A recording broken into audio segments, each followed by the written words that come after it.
Welcome to the Puckin Stoner Dads Show with your hosts, Dusty, All these franchises and all these people that used to fucking control me. the Ginge. Happy to be here.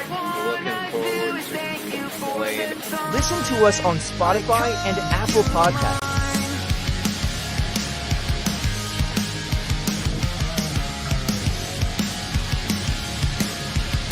Check out our short form content on Shorts and TikTok.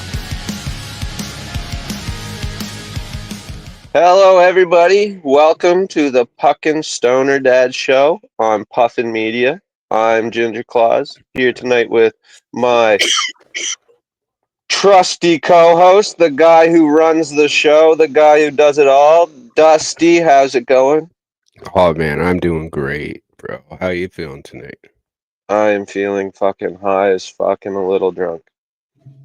Oh, that's the way to feel. Nice long Ah, weekend. nice long weekend. Lots of working on the car. Lots of working on other people's cars. Lots of beers. No doubt, right? Yeah. How was the holiday weekend for you? It was actually really good, man. It was nice, easy, relaxing. We didn't really do a whole lot of anything. My I'm daughter's jealous.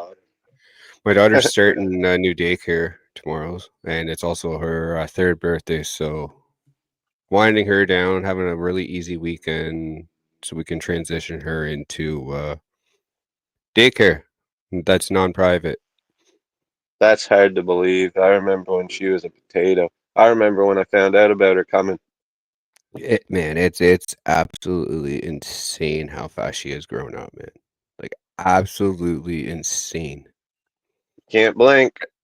No, you can't. And like everyone that said that, and you go, yeah, and I took in all the moments, and you take on all the moments you can, but it's still like they still grow up so fast. It gets away from you. Yeah. Oh, absolutely. Absolutely does. The kids are So, always shocking me just with Cedric and Ben, man. They're like, Cedric's approaching his teenage years. His sister's already a teenager, so you never see her. But yeah. he's getting big. Like the other day, I put on socks and they were a little too tight. I looked down, they were his. I was like, shit, I'm seconds away from stealing that kid's cool clothes. Yeah, absolutely. The day's coming. Crazy, man.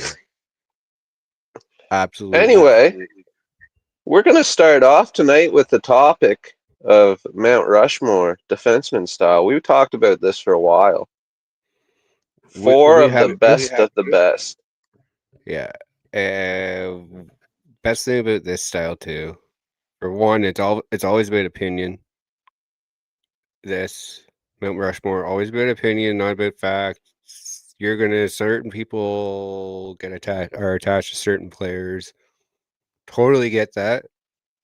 We're gonna preface this by saying this is both our opinions. I kind of bet ours are gonna be pretty similar. We're similar in age.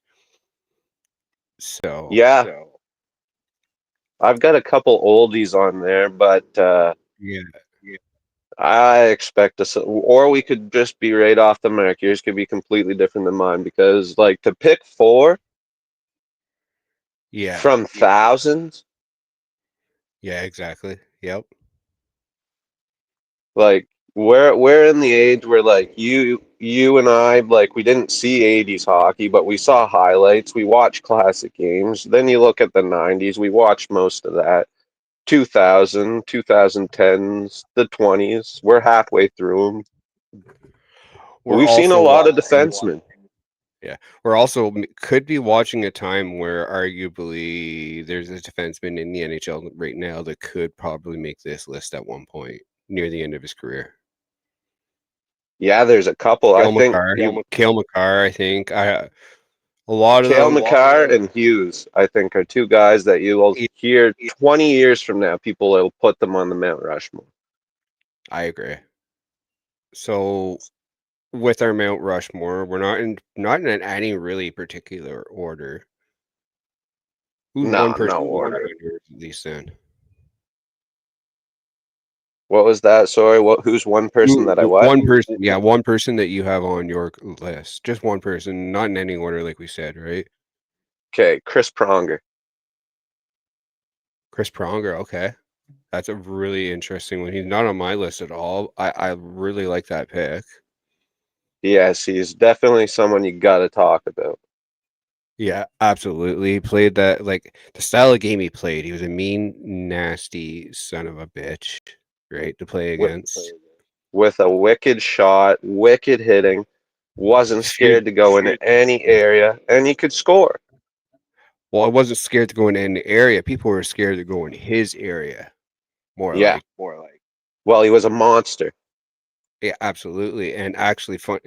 He actually played his junior career in my hometown of Peterborough. Okay, Played here. that's right. I'm not old enough to remember that. Like his junior career was even before my time. So like I wish I could have got to see him here. That would have been sick. That But would have been sick. having that Yeah. local connection to him, absolutely.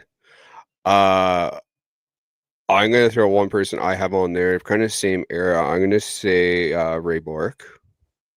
He's on my list too. Yeah. Yeah. Prolific scorer and playmaker, right? Bork holds the record for the most points by a defenseman in NHL history. He won the North 5 times and played for a long time, showcasing his offensive skills. He got his And I'm cup pretty with sure, Colorado. yeah, that's what I was about to say. I'm pretty sure every 90s kid remembers sobbing when Joe Sakic handed the cup to him. Yeah. Oh, absolutely, man. I can just as you see that, I can hear it in my head. Yeah. Yeah. Oh, yeah. Right? I still watch the clip sometimes when I need a pick me Yeah. up. Absolutely. Like again, another player that I really wish that probably both of us were even more able to watch in his prime of his career. Like we weren't quite old enough to remember his Yeah. prime. He was coming down as we were growing up. Yeah. Yeah. Still a really good, really great player. Who's someone else you got on your list? Well, I can't go Ray Bork now, but I had Chris Pronger, Ray Bork, and then next would be Al McInnes. Really? Okay, so I'm I keeping with the have hard hitting St. Louis Blues vibe. so we know I have Ray Bork. I have Lindstrom. He was on my honorable mentions. Was he? Okay. So, Yes. like Lindstrom, a modern era great, right? Lindstrom is renowned for his exceptional two-way play and consistency. He won the Norris Trophy 7 times and was a key player on the Detroit Red Wings' successful teams of the late 1990s, and 2000s. Incredible player. Who am I? It's Lindstrom and who's it? Fucking Chelios. Had the honor of playing with Chelios. Uh, Incredible. I remember watching him being a pain in the ass, right? Like as being a Leaf fan, especially in the 90s, like because Yeah, Detroit was fucking also in the hated him. West with us. What a And we sweet hated time, right? every Leafs fan. Well, I don't know. Maybe it was a goalie thing, but I hated Detroit because they stole Joseph. Hmm. Yeah. And they're always so fucking good too. Yeah, well, man, man, What was it? it's not I think it was like it's not a 22 wonder straight they years they made the sucked playoffs. for so long. That's what I was about to say. It's no wonder they've sucked for so long when they gave it all for 2 decades, man. Yeah. Multiple cups. So the last one, I'm shocked he's not on your list. Was there multiple cups? Wait a second. With How who? many Ray cups in that Lindstrom? in the 20 years that they were making the playoffs? They won in 2002 Uh, 3, I want to say. and 96 or 7. Yeah, But and was there then more than two? what was it? Was it 2000? 2006, I want to say, when they played Pittsburgh. Remember when we went back-to-back Stanley Cup Finals with Pittsburgh? Oh yeah. I think he was on the team then too. Don't make fun of us for having to fucking rake our brains for this shit, Yeah, folks. We smoke a lot of marijuana. It's in the name.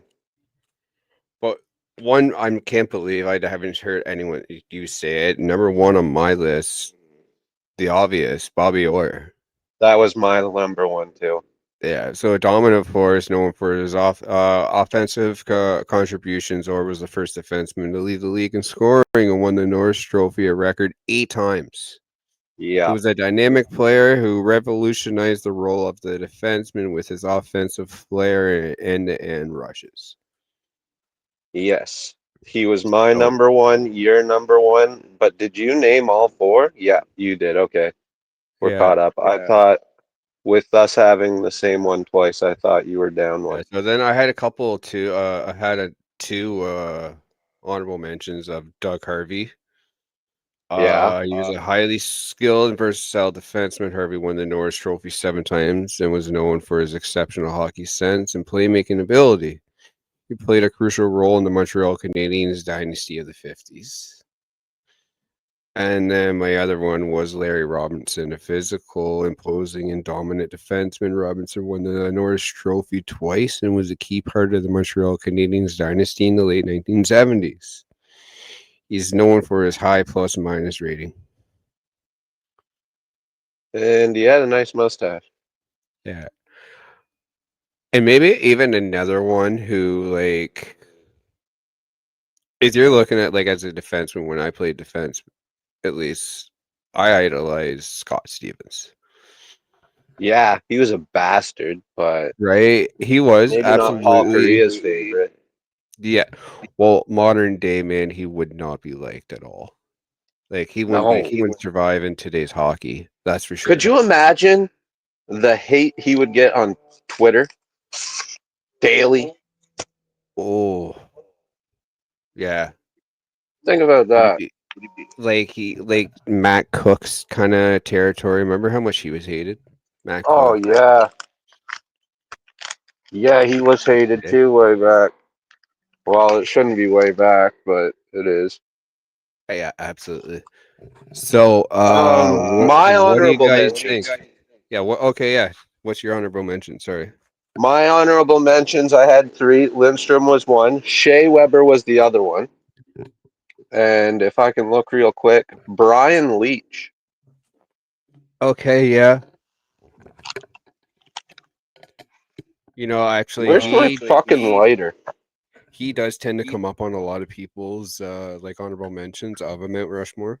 Brian Leach, I've noticed. Mhm.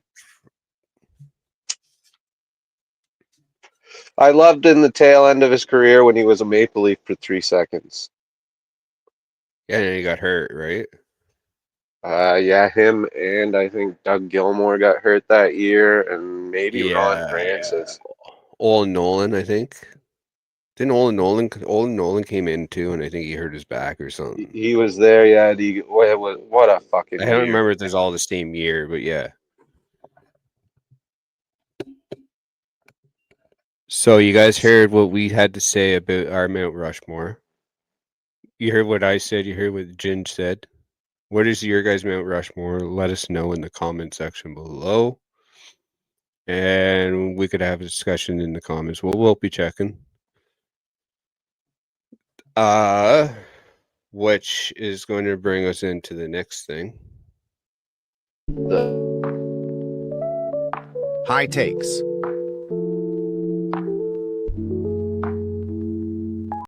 Get that vibe. So Oh yeah. I got a real I have take that might blow your mind. Okay. Okay.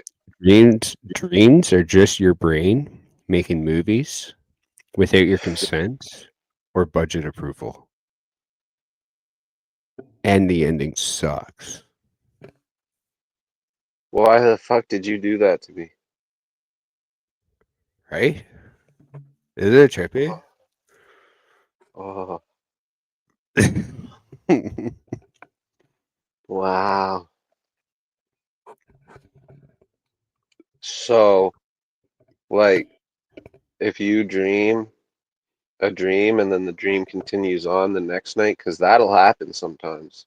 Is that like a mini series? It's the continuation. It's the next episode. To be continued. It's the budget extended without your consent. Without my fucking consent. Yeah. Think about it, right? Jesus Christ. So, what high take you got for us tonight?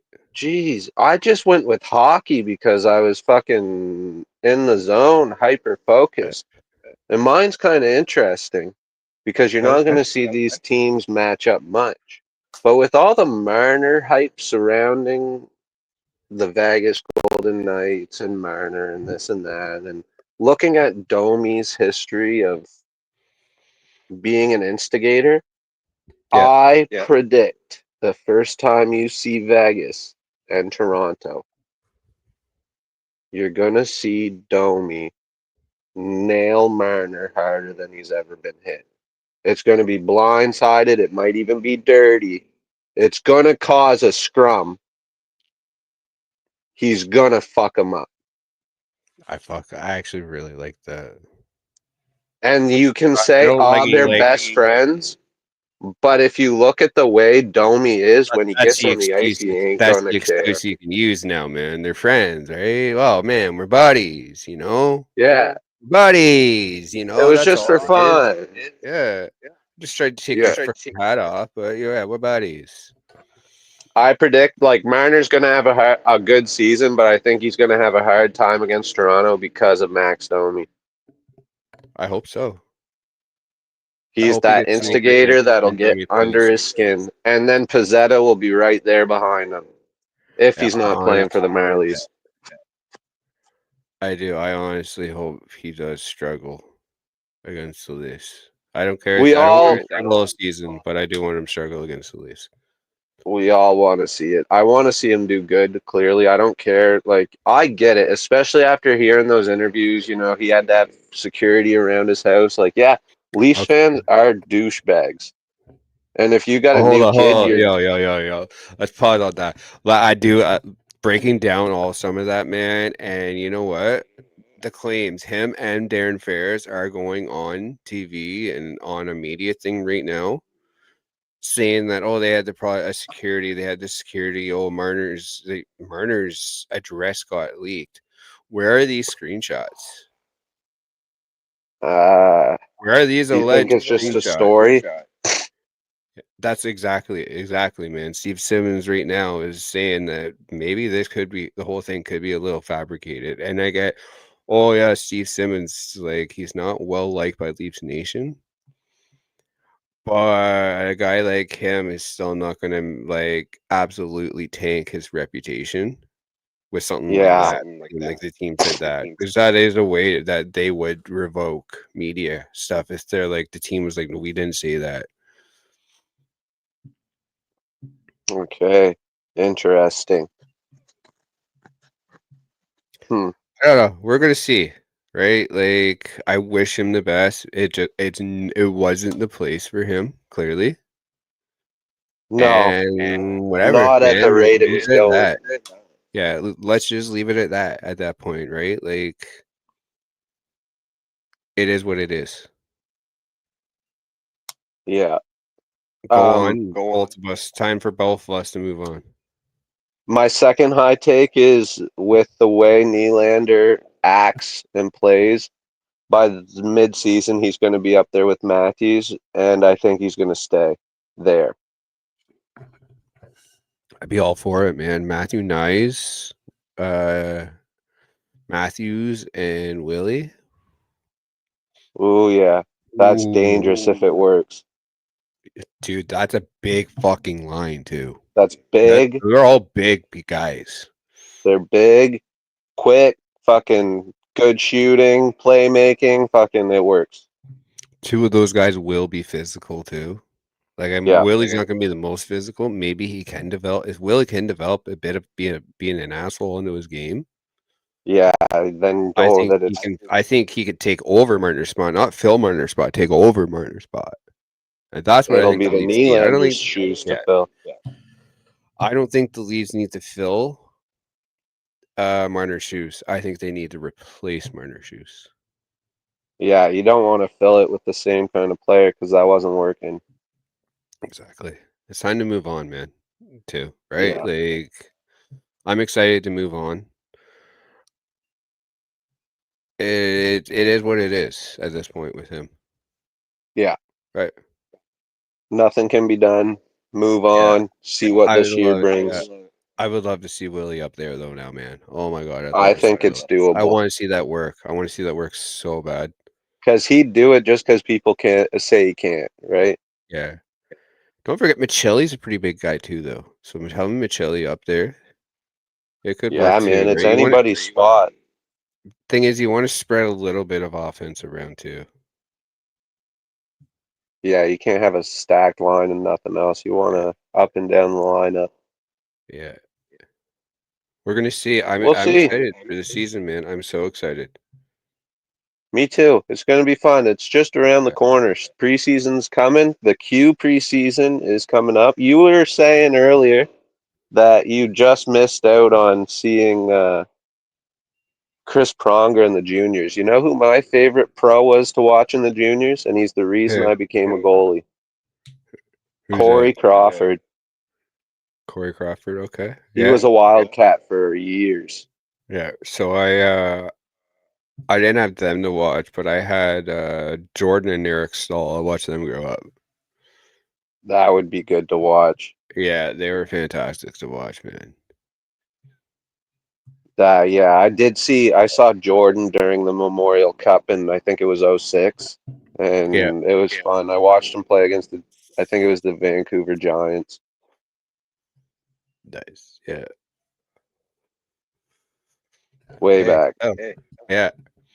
So we have some videos that Ginger found for us. Let's get into that. Shit. The Ginger's videos of the week.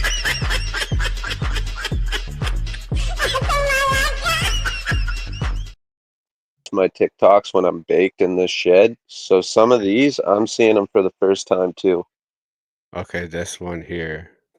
I remember I've seen a bit of this one because I kept trying to like get everything to work. So Called you 5 fucking times. 5 times. This is the shit that pisses me off. I don't want to hear you had your fucking ringer off because you already know how that situation goes. If I call you and you don't fucking answer, that's the shit that pisses me off. You got the fucking ringer off and you can't hear shit. I have called you 5 fucking times. here's the next one. Oh, here we go.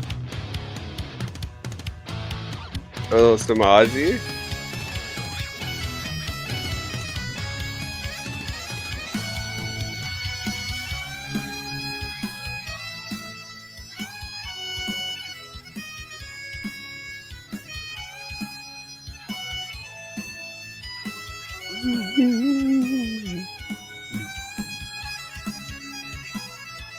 What? Oh. Jeez. Now that's a fucking tribute. Yeah, I don't even remember seeing this, man. I think I just fell in love. No kidding. Oh. Get the fuck out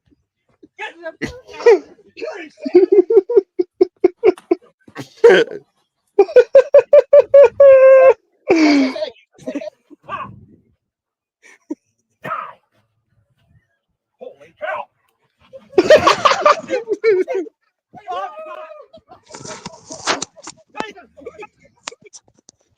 Oh, fuck you, that's what he said.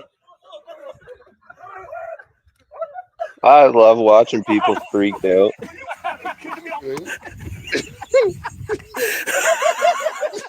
It's like the boys on the roof when a bee flies by. Oh, fuck. Paul, if you're watching, you know what I mean.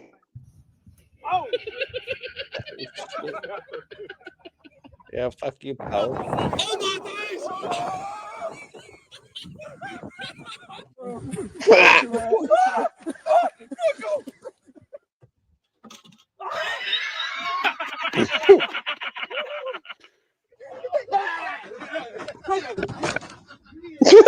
That's the best one.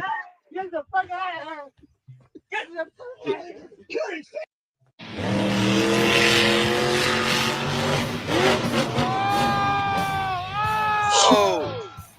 Oh my! Oh no! Holy crap! Oh my god! Imagine just walking through the woods and catching a fucking monster truck tire to the face. No thanks.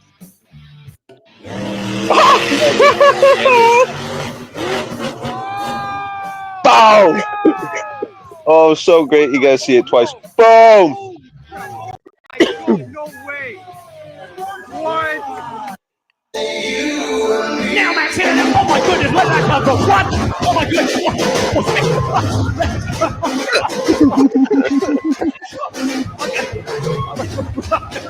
Wow. Where the hell did that come from? He just saw a sexy fucking bit. He just seen a sexy butt boy on this.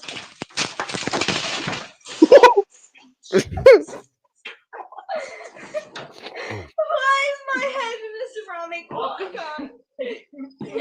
Shut up! My head is in a ceramic pot.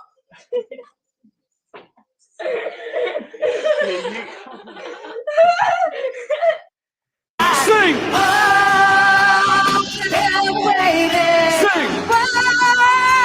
Living on a banana!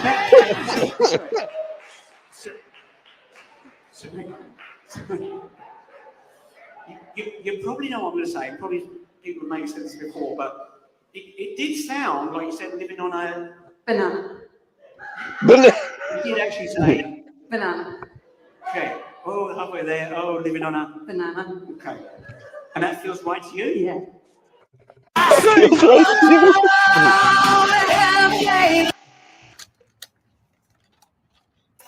Butt shot. Butt shot.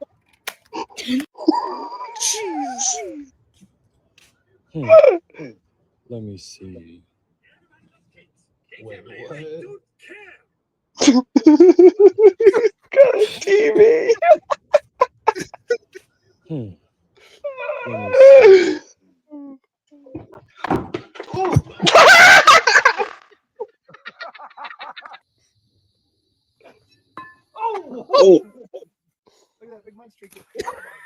Oh.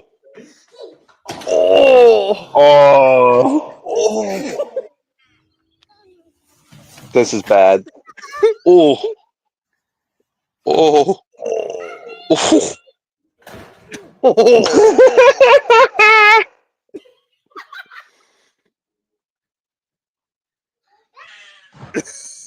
Gone.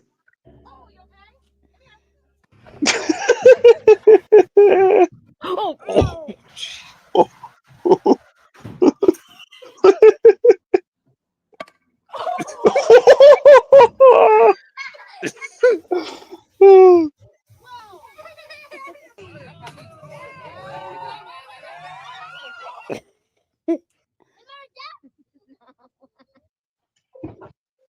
Now fuck off, Guy, Gus, Jim, Bill, whatever your fucking name is. 'Cause you're not going to be dead if you touch this chicken. I'm going near my chicken. You understand? Just because I'm a Mexican. Who remembers? It's so fucking, it never ends. Ozzy, there you go. Look. Tiny bubbles. Bubbles! Okay, Oh, guys. come on, Sharon. I'm fucking Ozzy. I'm the Prince of fucking Darkness. Evil, but fucking evil. Hi, darling. Someone has been in my room and taken my beers away from my room. I don't think so, darling. Who would do that? Who could possibly do that? Who's the beer thief? You. You're the beer thief.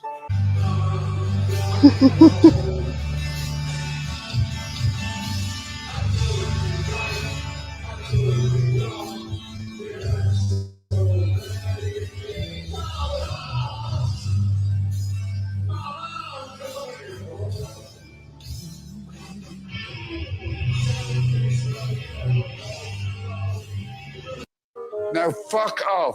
Well, here's something No you don't see fuck. every day. It's a cliff diving moose. This video was sent to us by Darren Bridger. He was on a recent boating trip and captured this video in Nippers Harbor.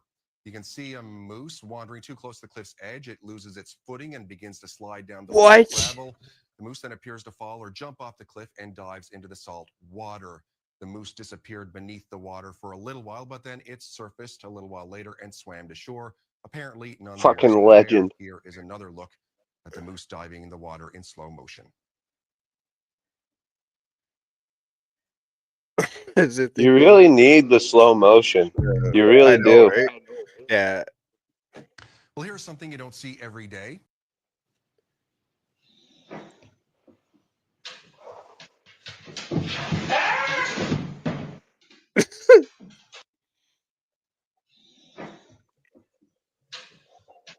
What is it?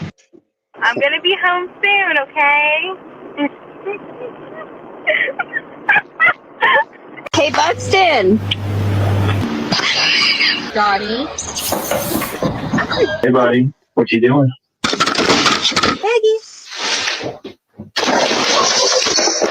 Hello, can you hear me? What are you doing?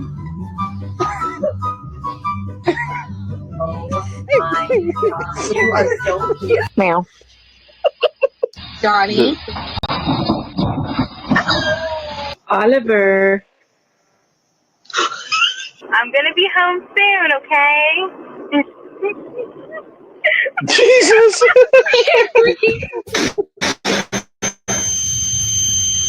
Buddy. Hey. I'm gonna be home soon, okay? Malcolm. Be gentle. Can you tell? Hey, Buxton. What are you doing? Hi. Rusty. I'm gonna be home. Nothing beats a Jet2 holiday.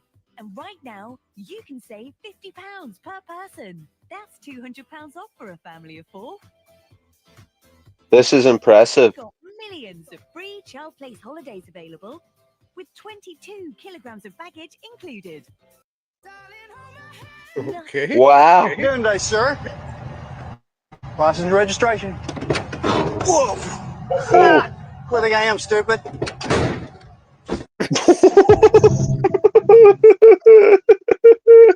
Doing today, sir? When patients are coming to the hospital by ambulance, the medics will call us on a radio and tell us what they're bringing in, how long it's going to be, so that we can be prepared for their arrival. In our hospital, the radio is called the box, and it is in the nurses' station. But when the nurses are busy, other people answer it as well. So a couple years ago, I was walking by the box, and the box started to go off, and no one was around. So I answered the box because I'm a drama queen. Drama queen. The transmission across the box was really choppy and difficult to understand. And there was a lot of commotion in the background, which made it even more difficult.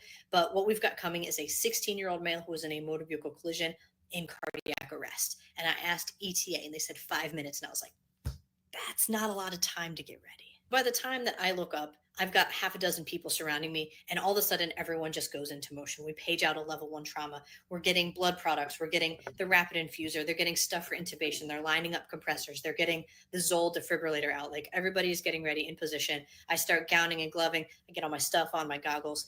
And before we know it, you can see the ambulance lights coming into the bay. We all assume our positions and we are ready. And the double doors open and they wheel around this 16-year-old who is sitting up bright-eyed in a stretcher looking at us. He's definitely not dead right now.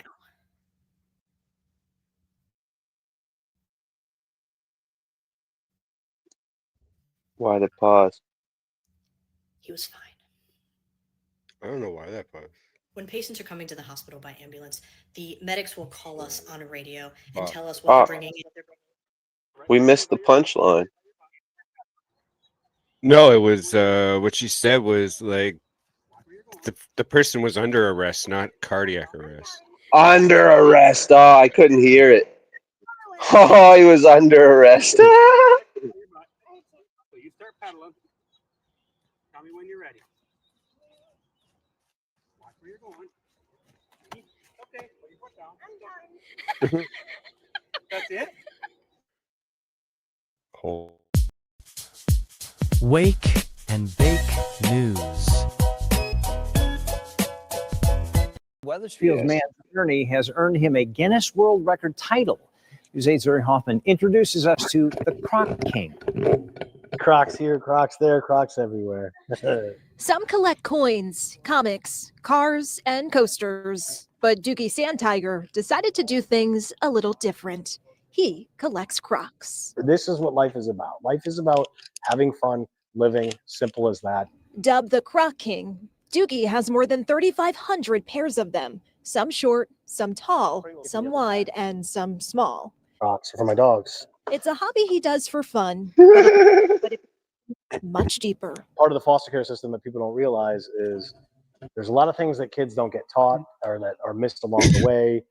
And some of them are smaller, simpler things like learning how to work a microwave or learning how to fold or do your laundry. And in my case, I didn't learn either of those, but also I didn't learn how to tie my shoes. Doogie grew up in the Connecticut foster care system, and as more time went by, the longer he went without learning what many are taught at an early age. I was too embarrassed to ask the adults around me for help or ask, like, each year you get older and I'm like, oh, I don't know how to tie my shoes. It gets kind of weird. It led to him finding a shoe he could easily wear, Crocs.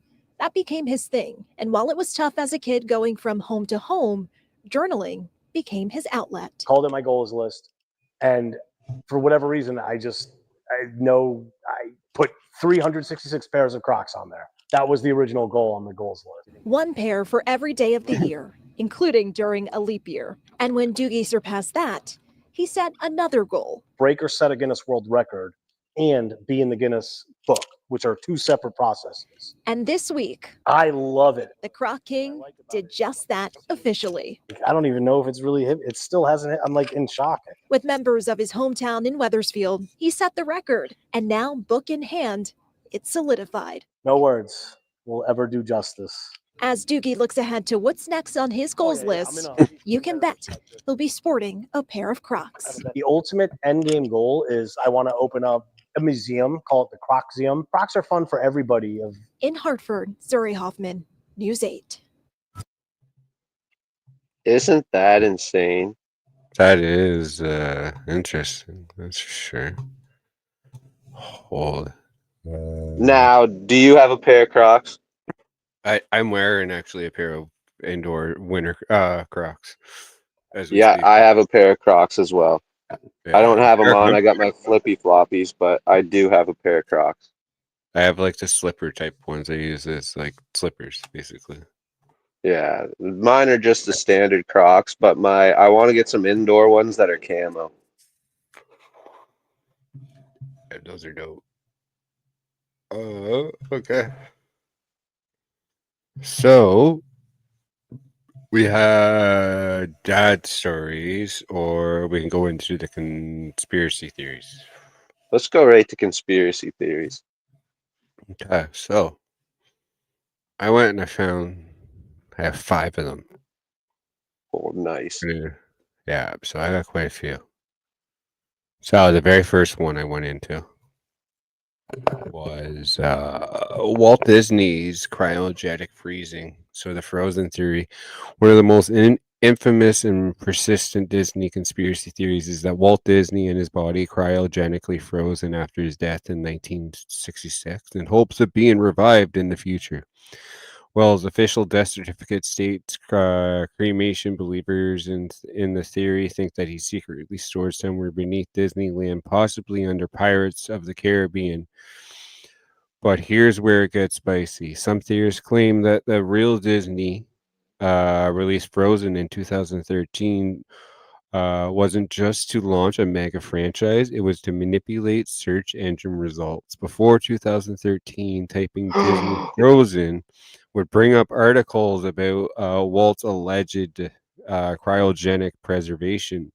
Now you can just get Elsa and let it go. Was it $1 billion SEO distraction? Perfect podcast discussion. This is here. Yeah, so it says it's Disney capable of erasing their darkest rumors with strategic pop culture drops. I wouldn't put it past them. That's crazy to think, though, eh? Yeah, it is. Have you ever seen Suicide Mickey? No. That's something we'll talk about later. We can talk about that next time. Okay. That one's crazy. This one's kind of interesting too. So the second one, Andy's mom is Jesse's original owner. I've heard this. So this one ties Toy Story and Toy Story 2 together in an emotionally devastating way. Fans speculate that Andy's mom, who was never learned much about, was actually Emily, the original owner of Jessie the cowgirl. The theory stems from visual similarities between Andy's cowboy hat and Emily's, as shown in flashback. It's not Woody's typical hat. It looks just like Jesse's from her Emily era. If Andy inherited the hat from his mom and she was Emily, that means Jesse ended up back in the same family without anyone realizing it. Mind blown. That's fucked. Does this subtle storytelling tie entire Toy Story saga together in a hidden loop, or is it just a total stretch?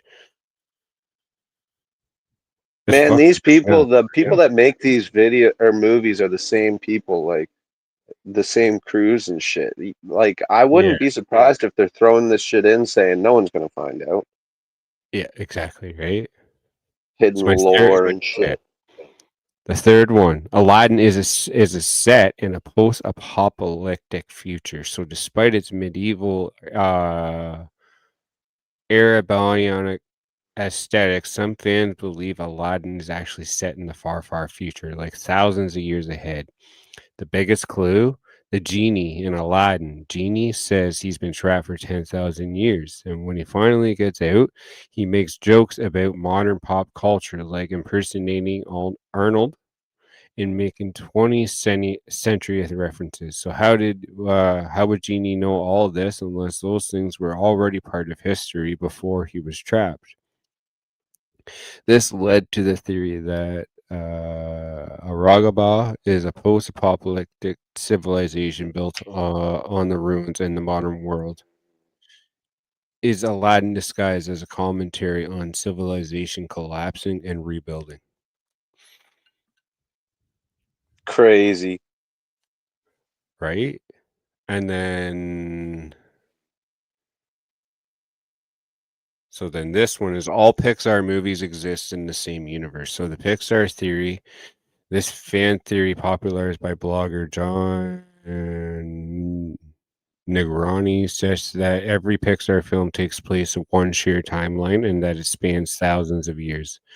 According to the theory, everything begins with Brave, the first movie where we see magic, and ends with Monsters Inc., where animals or possibly evolved humans now run the world using door-based time travel.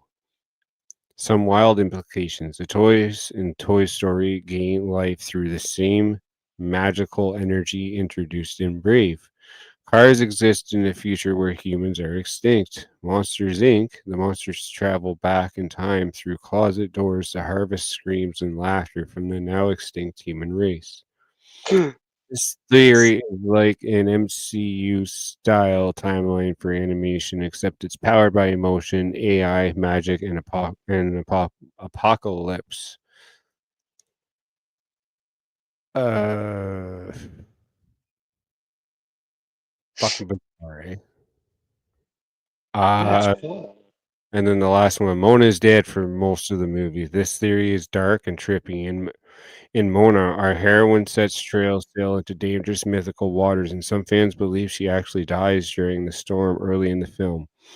Everything after that point, the shiny crab, Moai, talking ocean spirits, is part of her afterlife journey.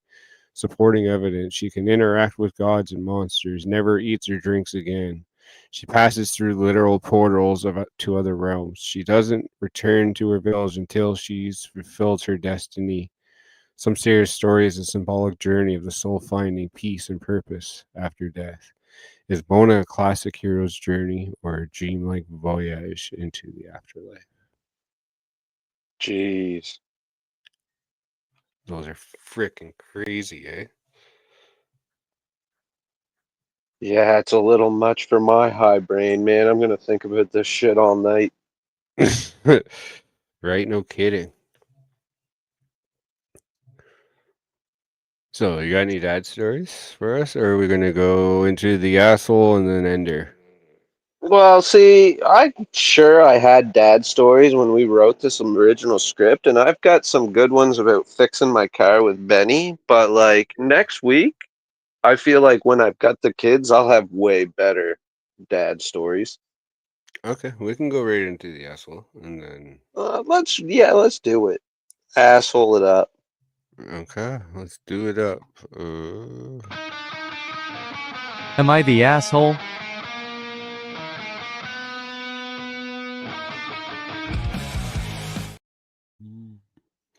All right, so this one comes from Reddit. I don't even know. So it says, so basically, my roommate bought a sex doll last week.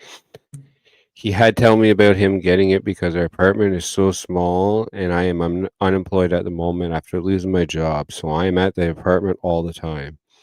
So we couldn't really bring in a 5 to 6 foot package secretly and just never bringing up what was in the package. It's one of those almost lifelike ones. I asked him how much it cost him and he wouldn't tell me. I threw Yeah. out, was it $1,000? He said more. He also grossly told me it has every hole. Too much information. So I own a bunch of self pleasure toys myself, Buffalo. So I don't care about the idea of him having one. Oh, fuck.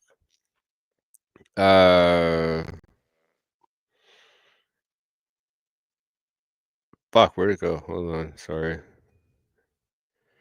What about? So I don't care about the idea of him. I thought it was weird. I essentially had to know it was due to the circumstances. So anyway, literally a few hours later after this, I was chilling in my bed and I heard his bed squeaking, wall being banged, grunting, almost yelling honestly, like what the fuck? Pleasure moments, etc. Because he's doing the obvious. The only two rooms in the apartment share a wall, so that doesn't help whatever. He's having fun with his new toy. I tell myself, so weird to even think about this. Problem is, for the last week, multiple times every night, I have to hear this. Literally got woken up by it one night. I can't take it anymore. I want to confront him, but how should I? He can do whatever he wants, I guess. But if he had a girlfriend or something, I would have to hear similar noises regardless. But since it's just him and the doll, I think he should have to be able to control the noises better, to be honest. Wow. Yeah. So are you an ass? Yeah, you're an asshole to your fucking self. Like I would have, I don't know, I would have been like, yeah, this is fucking weird, and you need to shut the fuck up and Yeah, not make. day one, man. Yeah, you needed to end that right away. It's like that episode when Marshall and Lily decide they can be naked because Ted moves out, right? And they're sitting there after they have sex, and she's like, okay, Marshall, it's time to establish some ground rules. Just because we can be loud doesn't mean we will be loud. It's Yeah, kind of like you that, have eh? to. Yeah, absolutely. Be loud when I'm not home. Be quiet when I am, just like you would be with a girl. Exactly. And to say, if he had a girlfriend, it would be like this regardless. Clearly, if Buddy's buying $1,000+ sex doll, He ain't sex getting is not something he's having a lot. So maybe you'd be better off if he had a girlfriend. Yeah, Maybe she has a place of her own. Yeah, I exactly. wouldn't deal with that too long. Oh, no. Like, yeah, you got your sex doll, fuck your sex doll, but like, you don't have to tell the neighborhood at night. Yeah. Well, especially that'd be awkward, especially knowing your roommate has that and then hearing those noises all the time. I'd be like, Yeah, okay, bud. It's only a matter of time before AI is in one of those. All right. It's coming. AI sex dolls, it's coming. Oh man, we should do a segment on AI. We could do that maybe next episode. Yeah, for sure. Let's do like some stuff that the AI can do and stuff like that and break it down because that would be a really cool thing. Yeah. Yeah, we should look into that for next episode. Yeah, buddy. So, do you have any final thoughts before we end this episode? It's not a dad story, but me and Cedric have hunting season coming up. Nice. What? Crossbow, rifle, what? Well, I'll be going with a rifle. He'll be going with his eyes. Yeah. Well. I might even let him hold it once. Yeah. But yeah, he'll be just watching. So this is the first time you've taken him out? Yeah. It's the first time he's shown any interest in it. That's sick, dude. Yeah. It's coming up. It's not like tomorrow or anything, but the hunting time is around the corner. It's what, like near the end of October usually? Yeah, and it's getting close because we're putting wood in, and that little bastard Cedric. Speaking of him, he helped me put in. Me and my dad, his grandfather, put in 3 or 4 cord of wood the other day, and that little bastard, he helped right along the whole time and did not complain once. Wow. Just grabbing sticks and chucking them. Little trooper, he wants to go pretty bad, eh? That's gonna be my roofing lead hand in the future. Him. You think so, eh?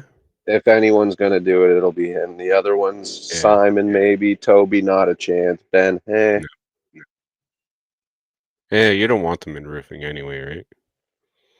I want one of them. Someone's got to bring me tools. True. It'll happen one day, right? Yeah, eventually. Yeah. All right, everyone. Don't forget to check out episode number 28 coming up soon. Also on the Puffin Media Network, we have myself. I did Dusty Roads. That's my podcast. Dusty Roads. I got to listen to that tonight, actually. I interview my good buddy Phil from the band Burning Bridges. Check it out. It's actually it's a really good interview. It's been an hour long. Check it out. Check out any future ones. I got another one coming out. Should be coming out this week at some point. Sweet. Check it out. Drop a like. Subscribe. If you're on Spotify, leave a review. That'd be great. All right, everyone. Until the next one. Bye. Peace out. Sounds good.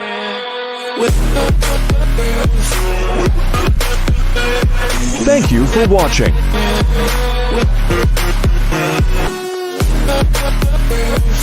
Like, subscribe.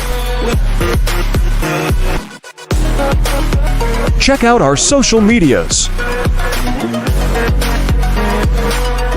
We are now on Spotify and Apple Podcast.